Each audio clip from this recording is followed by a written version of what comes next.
So we have the Q2 update coming in for Marico as well as GCPL. Starting with Marico. Now Marico, the company has said that they have witnessed a healthy consumer sentiment in the Indian business, and the Q2 revenue growth in India is expected to be in the low 20s. Overall, over the midterm, they see profitability, a profitable volume-led growth going forward in the midterm as well. Talking about their segment-wise, when you look at it, VOH, that's value-added hair oil, is expected to report a double-digit volume growth.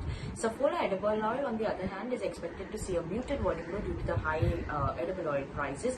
So Saffola edible oil is muted in terms of growth. Parachute is in line with what their aspirations were for midterm, while the food business is expected to clock a 500 crore revenue this year. So surely let's keep an eye out on that. In terms of margins, yes, we all do know that raw material pressure is there, but raw material prices have been cooling off. So on a quarter-on-quarter basis, gross margins are expected to improve, but on a year-on-year basis, raw material prices are still high. So obviously we'll be seeing gross margins under pressure on a year-on-year basis. Operating margins also expected to contract on a year-on-year basis, so surely keep an eye out on that. Talking about the bottom line, given the margins, overall the company is expected to the modest bottom line growth in the quarter as well. International business also is expected to see a double-digit CC growth in Q2.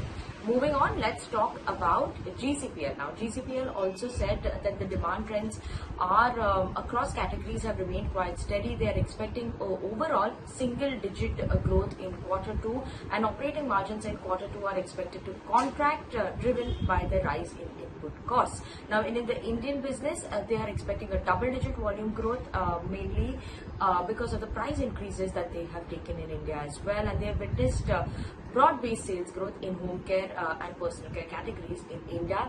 Indonesian business, marginal decline in constant currency sales. GAUM is expected to deliver constant currency sales growth in mid-teens, while in Latin America and SAARC, business is expected to see a sales growth which is quite soft. So surely that is the overall update coming in for GCPL as well as Marico. And we have two notes coming in today. One is from CLSA, both are from CLSA, one on Marico, where they're maintaining an underweight stance with a target price of 550 rupees per share.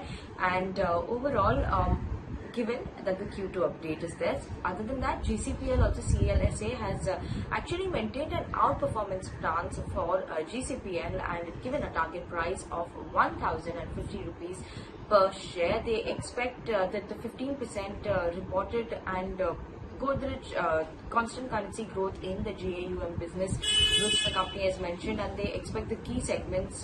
They said that the key segments have also done well according to the indication coming in from GCPL. So surely keep an eye out on both these stocks today.